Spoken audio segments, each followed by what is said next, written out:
ரஜினிகாந்த் வந்து சரத் பாபுகிட்ட வந்து போய் நிற்பார். அதாவது கை போயிடும், ஒரு கையே இருக்காது, துண்டு ஒன்று போத்திருப்பார், அதாவது இந்த ஷால் மாதிரி போத்திருப்பார். போட்டிட்டு சரத்பாபுகிட்ட நிற்பார். அப்போ சரத்பாபு சொல்லுவார், நான் எவ்வளவோ ட்ரை பண்ணேன் காளி, ஆனால் வந்து முதலாளி வந்து உனக்கு வேலை தர முடியாதுன்னு சொல்லிட்டாரு அப்படின்னு சொல்லுவார். அதுக்கு வந்து ரஜினிகாந்த் ஒரு டைலாக் சொல்லுவார், இருமாப்பான டைலாக். என்ன டைலாக் தெரியுமா?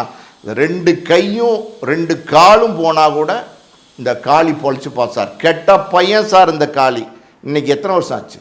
78 வந்த படம், 48 வருஷம் ஆச்சு. அந்த டயலாக்கை இன்றைக்கி நம்ம பேசிக்கிட்டு இருக்கோம்.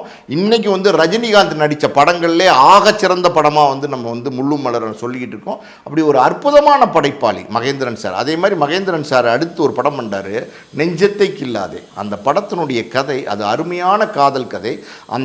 அந்த நேரத்தில் பார்த்தீங்கன்னா, யாரா இவர் என்னடா வித்தியாசமாக படம் கொடுக்குறாரு, என்ன முள்ளும் மலர்னு ஒரு படம் சொன்னார், நெஞ்சத்தை கில்லாதே. பேரை பாருங்கள், எப்படி பேர் பாருங்கள், ஒரு காதல் கதை. அதில் வந்து அருமையான பேர். அந்த படத்தை காப்பி பண்ணி தான் மௌனராகம் வந்துச்சு. அந்த மௌனராகத்தை காப்பி பண்ணி தான் வந்து ராஜா ராணி வந்துச்சு. ஸோ ஒரு 48 வருஷத்துக்கு முன்னாடி ஒரு கதையை ஒரு இயக்குனர் வந்து கொடுத்துருக்காரு. அந்த கதையை வந்து காப்பி பண்ணி இன்றைக்கும் வந்து இயக்குனர்கள் வந்து அதை இன்ஸ்பிரேஷனாக படம் எடுக்கிறாங்க.